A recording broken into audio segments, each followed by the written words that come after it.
지난주는 저희가 한마음 잔치로 오후 예배가 없었습니다. 그래서 그 전주에 저희가 무엇을 했냐면 이제 세례 교인에 대해서 얘기했죠. 시간이 없어서 마지막 부분을 못했습니다. 그 전반부의 요지는 무엇이었냐면 사실 세례라는 것이 초대교회에 있어서는 굉장히 중요한 의식이었다. 그래서 심지어 그 예비자를 선발할 때에도 어떻게 선발했다고요? 굉장히 까다로웠죠. 당신의 직업이 무엇입니까? 그것이 순수하지 못하고 거룩하지 못하면 그 직업을 포기하든지 아니면 세례를 포기하십시오. 양자택일시킬 정도의 그 세례 교육이었다는 것이죠. 그리고 그렇게 예비자로 선발되면 처음에는 3년 정도의 교육을 받았다고 했죠.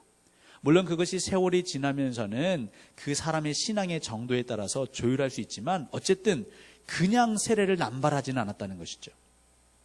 근데 그것이 기독교가 국교로 공인되면서 많은 사람들이 숨어서 신앙생활 할 필요도 없고 또 이제 황제가 인정했으니 황제의 정책에 순응하는 모습을 보여야겠고 그래서 너도 나도 내가 교인 되겠습니다. 그러니까 교회에서는 어떻게 해요? 세례교인을 남발했다는 것이죠. 한국교회도 유사한 경험을 했죠. 산업화가 되고 도시화가 되면서 시골에서 도시로 공장이 있는 곳으로 옵니다. 정부 칠 곳이 없습니다. 근데 교회라는 곳에 가족 같은 분위기가 형성되니까 마구마구 들어오는 것이죠. 그 사람들을 어떻게 일일이 한 명 한 명 면담하고 직장을 따져 묻겠습니까? 예수 믿겠습니까? 예수 믿는 게 뭔지도 모르고 예 하면 세례 준 것이죠. 근데 그렇게 20년, 30년 흘러왔더니 이제 그 부작용이 후유증이 나타나는 거죠. 세례 교인이 뭔지도 내가 언제 세례 받았더라? 세례가 뭐지? 누구에게 설명해 줄 수도 없는 근데 그런 세례 교인이 직분을 받습니다. 그런 세례 교인이 목사가 됩니다. 그래서 뭔가 그럴듯한 얘기는 하지만 진짜 그 세례 교인의 정수를 놓쳐버리는 거죠. 그래서 지난 시간에 말씀드렸을 때에 세례 교인이 세례 교인다워지면 이건 핵폭탄보다도 더 놀라운 역사가 일어납니다. 저희가 어제 못했던 그 마지막은 뭐냐면요. 그 신앙 고백이죠. 주는 그리스도시요 살아계신 하나님의 아들이십니다. 이런 신앙 고백을 한 사람만 세례를 베풀었거든요. 그러면 주는 그리스도시요. 예수님 당신은 그리스도십니다. 그 그리스도가 뭐죠? 메시아. 그죠? 메시아. 당신이 구원자십니다. 그러면 당신이 나를 구원할 구원자십니다. 그 말 속에는 뭐가 들어가 있습니까?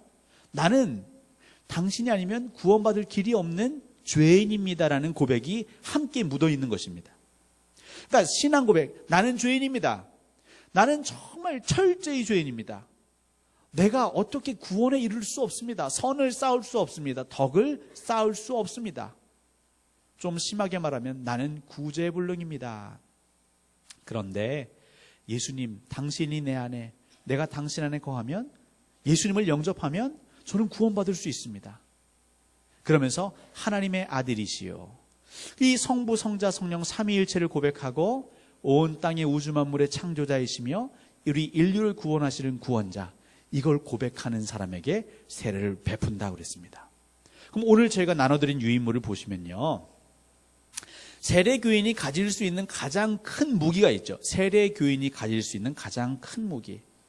여러분 뭐가 있겠습니까? 믿음, 소망, 사랑 다 좋습니다. 근데 만약에 이걸 좀 더 우리가 우리의 삶에 또 그리스도인의 삶에 적용하기 좋게 표현하자면 구원의 확신입니다. 여러분 세례교인이 가질 수 있는 가장 큰 무기는요. 구원의 확신입니다. 그럼 왜 구원의 확신이 가장 큰 무기가 될까요? 사실은 이 시간을 통해서 저희가 뭘 해야 되냐면요. 한 분 한 분 다시 물어도 좋아요. 아무가무개 집사님 구원의 확신이 있습니까? 그럼 모든 증인이 보는 앞에서 예, 구원의 확신이 있습니다. 저는 이 밤에 오늘 밤에 하나님께서 나를 데려가신다 하더라도 내가 이 세상에서 내 숨이 멎는다 해도 저는 천국 갑니다라는 그 확신을 표할 수 있어야 합니다. 자, 여러분이 한번 저에게 물어봐 주십시오. 목사님 구원의 확신이 있으십니까? 물어봐 주십시오. 시작. 예, 저는 구원의 확신이 있습니다. 제가 묻습니다. 성도님들 구원의 확신이 있으십니까? 그런데 우리가 말할 때 조금 얼굴이 낯간지럽다고 하죠. 왜 그럴까요? 이상하게요. 정말 이 사단은요, 우리가 경계해야 됩니다. 얼마나 교묘한지 나도 모르게 우리 생각을, 우리 마음을 교묘하게 오염시켜 놨어요. 컴퓨터로 치면요, 바이러스, 나쁜 바이러스를 심어 놓은 거예요. 그래, 우리가 구원을 생각하면 자꾸 뭐하고 연결시키냐면, 네 삶이 어떤데? 네 삶이 아름답니? 자랑할 만한 것이 있니? 덕을 쌓은 것이 있니? 인간의 종교들이 인류 발전과 함께 계속 함께 걸어옵니다. 근데 모든 세상의 종교는 무엇을 강조하냐면 인간의 행위입니다. 공덕, 덕을 쌓았느냐, 쌓지 않았느냐. 네가 인간다운 인간, 그 삶을 살았느냐.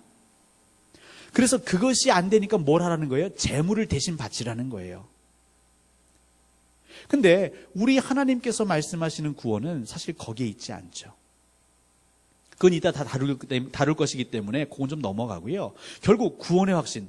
오늘 밤에 하나님이 나를 이 세상에서의 생명을 멈추게 하더라도 내가 천국에 갈 자신이 있다, 확신이 있다? 그럼 여러분 더 원하시는 게 있으시겠어요? 사람이 내 목에 칼을 들이밀어도요, 왜 우리 주기철 목사님 이런 분들은 순교할 수 있었냐면요, 구원의 확신이 있었기 때문에 내가 절대 이 신앙을 배교할 수 없다. 5만 가지로 날 유혹해 보아라. 물질로 유혹하고 권력으로 유혹해 보아라. 그거 이 세상에서 영원히 누리면 내가 그 유혹에 넘어가 주겠지만 그걸 영원히 소유할 수 없지 않습니까? 언젠간 다 놓고 가야 되는 거예요. 나는 영원한 걸 소유하겠다. 천국을 소유하겠다. 그게 구원의 확신이거든요. 우리는 그것을 좀 다른 의미로 표현하면 이렇게 표현됩니다. 그걸 종말론적 신앙관이라고 합니다. 두 번째 밑줄에는 그걸 쓰시면 돼요. 첫 번째가 구원의 확신이고요. 구원의 확신이 있는 사람은요, 어떻게 살아가느냐? 하루하루를 살아도 종말론적 신앙관으로 살아가요. 종말론이 무엇입니까? 제3차 세계대전, 아마겟돈, 이렇게 얘기하죠. 666 얘기하시죠. 하지만 그런 종말을 떠나서라도 우리 개개인에게는요, 다 개인의 종말이 있습니다. 끝이 있다라는 거죠. 끝이 있다라는 거죠. 이 세상에 오는 데는 순서가 있어요. 근데 가는 데는요, 순서가 없어요. 각각의 개인의 종말이 언제 임할지 우리는 알 수 없습니다. 물론 이 세상에 예수 그리스도가 재림하시죠. 도적과 같이. 근데 그걸 떠나서도 우리 개개인의 종말을 알 수가 없는데, 내가 내일 죽을지 모레 죽을지 알 수 없는데, 그래도 우리 안에 무엇이 있기에? 구원의 확신이 있기 때문에 근심과 염려가 없을 수 있는 것이고, 그래서 세상이 아무리 5만 가지로 나를 유혹하고 하나님의 법을 떠나라고 할지라도 그걸 거들떠도 안 보는 거죠. 왜냐하면 그것을 내가 소유한들 하루를 소유하겠습니까? 10년을 소유하겠습니까? 다 불안하잖아요. 정해진 게 없습니다. 하지만 예수 그리스도가 여러분 안에 계시면 우리는 영원히 무엇을? 천국을 소유할 수 있는 것이죠. 그래서 이 구원의 확신, 종말론적 신앙관, 이것이 된 누가? 세례 교인들이 그 초대교회의 공동체를 이룹니다. 서로 335여 힘들지만 예배합니다. 그리고 헤어질 때 인사합니다. 뭐라고 인사합니까? 세 번째 밑줄은요, 마라나타입니다. 마라나타. 마라나타. 제가 밑에 써놨습니다. 고린도전서 16장 22절. 거기 보면 우리 주여 오시옵소서. 그러니까 하늘로 승천하신 예수 그리스도시여 재림주로 오신다고 하셨지 않습니까? 속히 오십시오. 동일한 표현이 계시록에도 나옵니다. 계시록 22장 20절도 이렇게 적혀 있습니다. 이것은 여러분 나중에 집에 가서 찾아보시라고 제가 성경 구절을 안 적어 놓은 겁니다. 복습하시라고요. 이것들을 증언하신 이가 이르시되 내가 진실로 속히 오리라 하시거늘 아멘. 주 예수여 오시옵소서. 그럼 왜 자꾸 주님 오십시오 할까요? 하루하루가 힘들거든요. 예수 믿는 삶이 보통 힘든 게 아닙니다. 원수를 사랑하라고요? 미워하지 말라고요? 주는 것이 받는 것보다 복이 있었으니까 늘 나누라고요? 내 코가 석잔데요. 내 노후가 급한데요. 하나님의 말씀에 순종하는 삶. 예레미야가 그랬고, 루터가 그랬고, 아모스가 그랬고, 바울이 그랬고, 그 삶은 평탄한 길이 아닙니다. 고생길입니다. 근데 그 고생길을 하루하루 딱 뭐에 비유하면 좋냐면요, 군에 입대한 아들들이 제대 날짜 손꼽는 거하고 똑같아요. 이리 하나 저리 하나 국방부 시계는 돌아가죠. 그러면서 마라나타. 제가 이등병 시절에 군기가 좀 센 부대에 있었어요. 그래서 고참들 눈치 보느라고 우리 동기들끼리는 사실 대화도 잘 못합니다. 복도를 지날 때 그냥 눈짓으로 서로 인사합니다. 그럼 그 인사는 뭐냐? 이따 몇 시에 화장실에서 보자는 겁니다. 그럼 화장실에서 왜 볼까요? 뭐 저희가 카우보이처럼 목장에 결투를 하려고 하는 게 아니라, 그럼 딱 화장실 한 켠에 들어가서요, 제가 이렇게 준비했던, 제가 보급병이었거든요, 건빵을 꺼냅니다. 그러면 그 좁은 화장실 그 칸 안에서 남자 3명이, 20대 청년 3명이 건빵을 녹여 먹는 거예요. 안 믿기십니까? 제가 그렇게 살았어요. 예. 그 어려운 형편 가운데 있는 동기. 근데 뭐라고 말은 할 수 없고 우리만의 비밀스러운 표시, 눈빛. 이 눈빛은 화장실이다. 이 눈빛은 막사뒤다. 초대교회 교인들도 그런 신호가 있었죠. 마라나타. 우리들만의 신호인 거예요. 주 예수여 오시옵소서. 하지만 오늘도 우리가 참겠습니다. 힘들지만 견디겠습니다. 동기야 견디자. 힘들지만 견디자. 언젠간 우리도 고참이 되겠지. 언젠간 우리도 하나님의 영광스러운 나라에 임하겠지. 그때까지 참고 견디자고 서로서로 격려한 게 마라나타입니다. 이건 누가요? 세례 교인들이, 구원의 확신이 있는 사람들이 종말론적인 신앙관으로 내가 오늘을 살든 내일을 살든 이 하루가 내게 마지막 날이라 생각하고 정말 하나님 보시기에 부끄럽지 않게 그 말씀에 입각하여서 그 한 길을 쭉 깔아가는 것이죠. 예수 그리스도의 재림. 여러분 히브리서에 뭐라고 적혀 있습니까? 9장 27절 나중에 한번 찾아보시면 됩니다. 사람이 한 번 죽는 것은 사람에게 정해진 것이고 그 이후에는 심판이 있으리라. 여러분 심판이 우리를 기다리고 있습니다. 그거는 믿는 자나 믿지 않는 자나 동일합니다. 우리는 죽습니다. 여러분 그걸 부정하지 마십시오. 제가 기회가 되면 나중에 품위 있는 죽음이라는 주제로 제가 또 한번 이런 말씀을 좀 나누겠는데요. 죽음이 굉장히 중요합니다. 제가 이전 교회에서 이 죽음에 대한 학당을 했어요. 한 학기 강의를 했어요. 그랬더니 어떤 은퇴하신 장로님이 제게 오시더니, 목사님 다 좋은데 아니 왜 죽음이에요? 똑같은 말이라도 뭐 삶, 뭐 생명 이렇게 해야지. 근데 저는 예 하고 제목은 여전히 그리스도인의 죽음 이렇게 다뤘죠. 왜냐면요, 사실은 죽음이라는 것을 우리가 바로 보기 시작하면요, 우리의 삶의 가치가 더 빛납니다. 왜 사람들이 하루하루를 의미 없이 보내냐면요, 죽음을 생각하지 않기 때문에 그래요.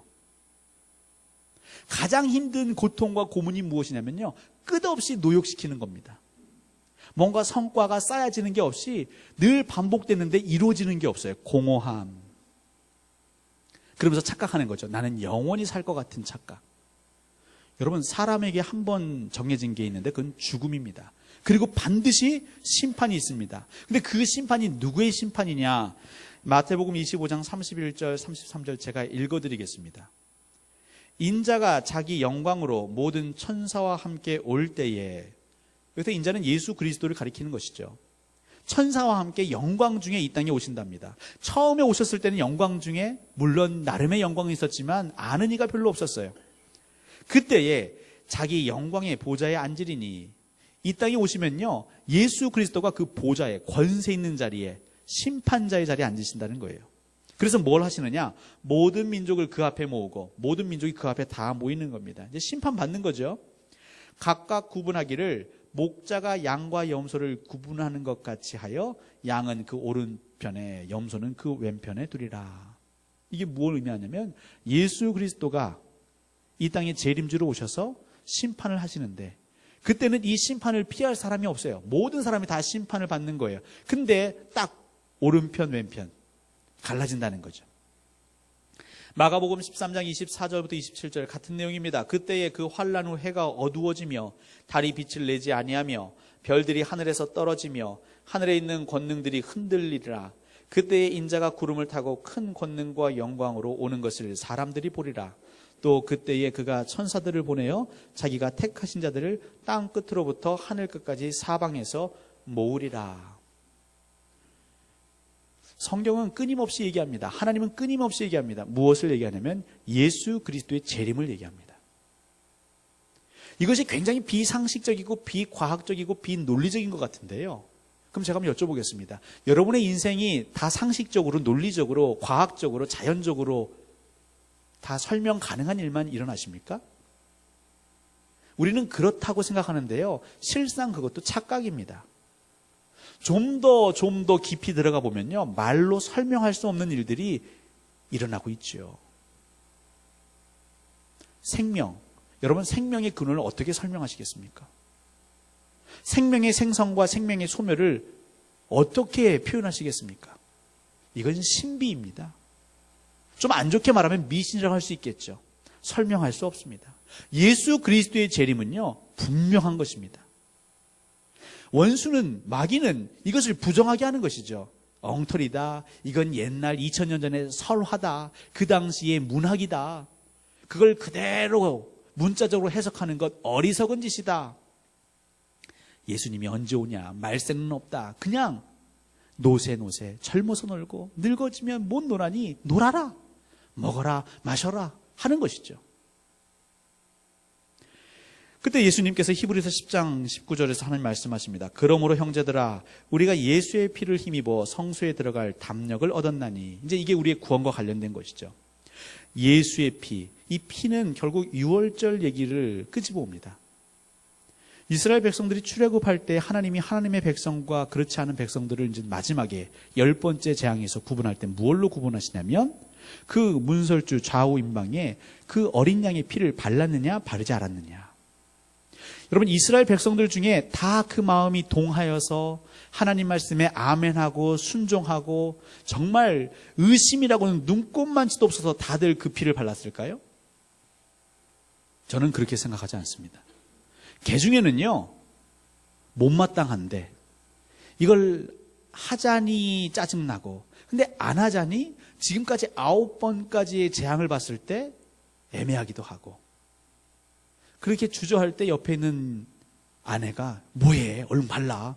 그래서 발라서 산 사람이 있었을까요 없었을까요? 저는 있었다고 봅니다. 왜 없었겠습니까? 근데 신기한 건요, 하나님께서 말씀하셨기 때문에 그 중심을 보시고 너는 그래도 100% 순종해서 바른 게 아니잖아.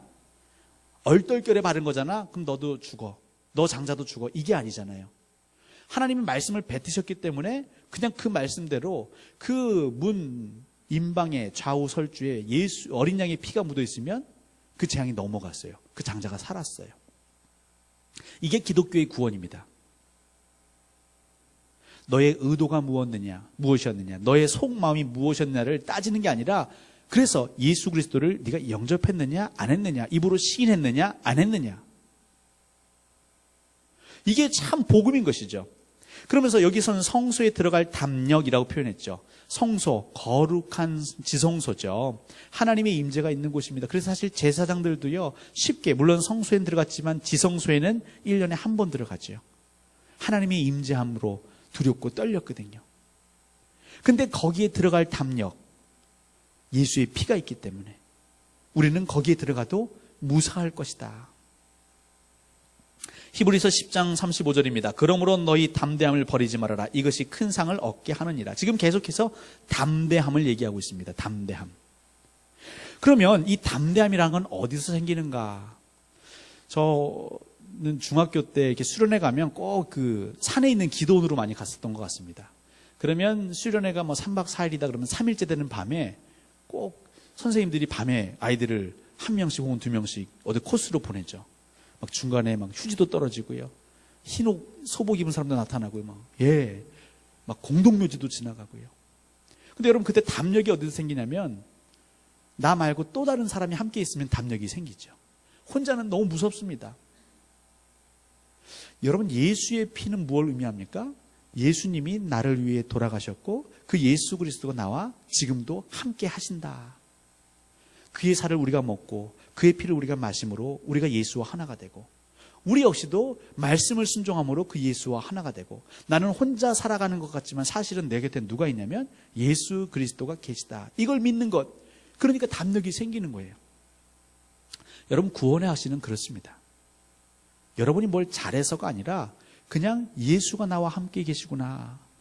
예수 그리스도가 나와 함께 하시기 위해 십자가를 지셨고 그 보혈로 모든 것을 다 씻으셨구나.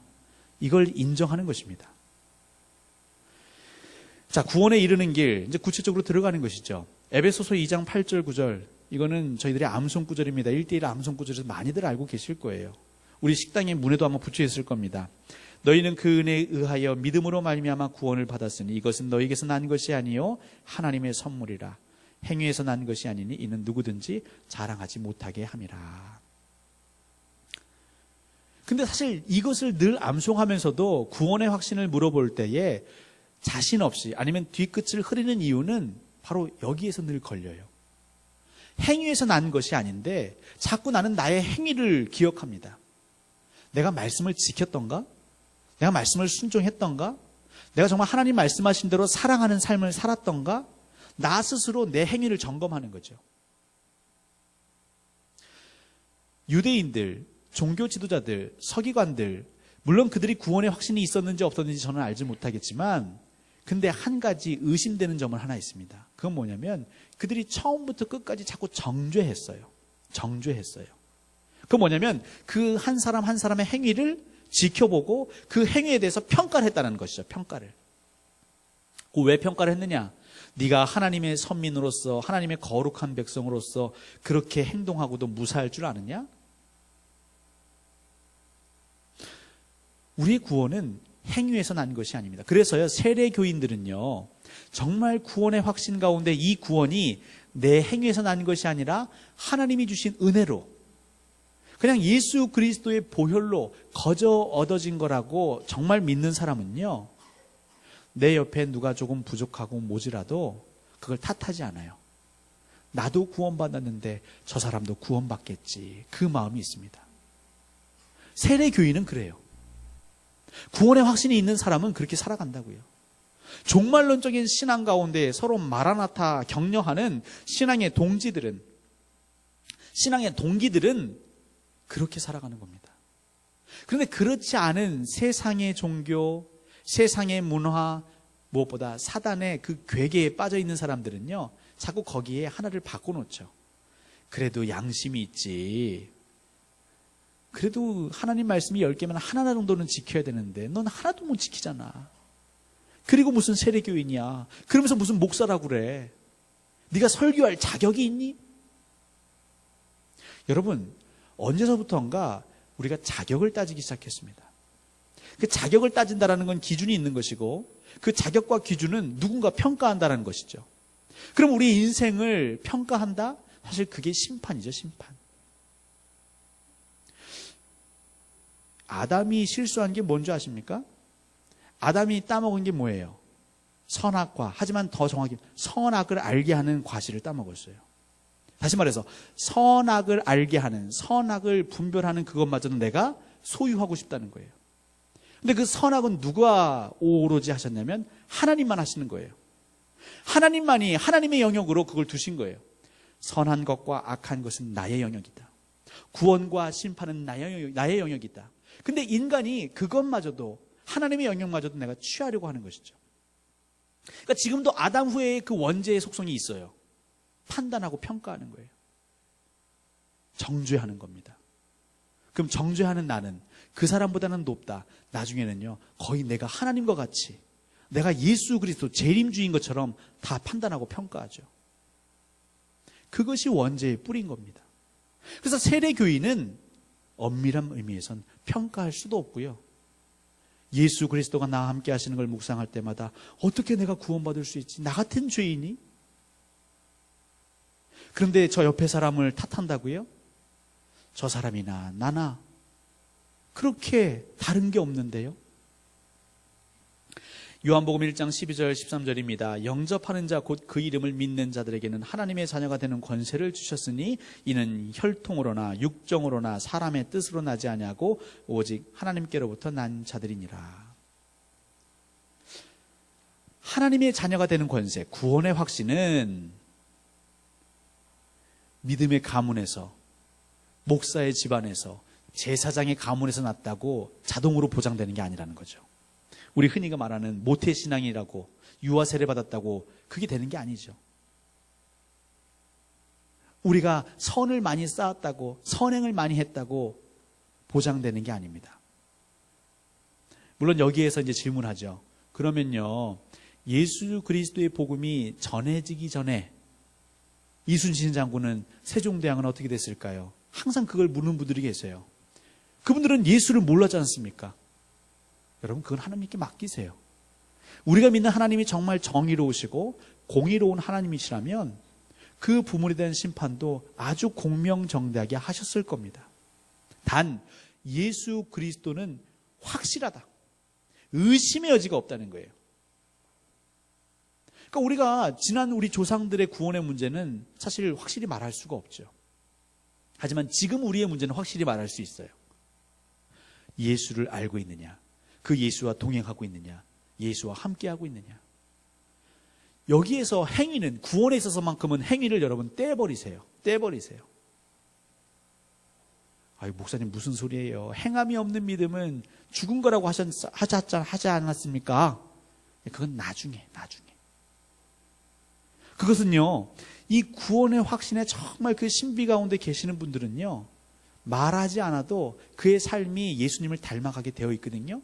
근데 우리는 그걸 자꾸 규정화 시켜놓고 어떤 율법화 시켜놓고 내가 어떤 가야 할 목표로 잡아놓다 보니까 이게 문제가 생기는 거죠. 하나님의 자녀가 되는 권세, 이건 오직 예수 그리스도를 영접함으로. 그러면 구원의 확신, 그 징표가 있어야겠죠. 고린도후서 1장 22절입니다. 그가 또한 우리에게 인치시고 보증으로 우리 마음에 성령을 주셨느니라. 그러니까 이 성령이 구원의 징표라는 겁니다. 성령이. 계속 읽어보겠습니다. 로마서 8장 14절입니다.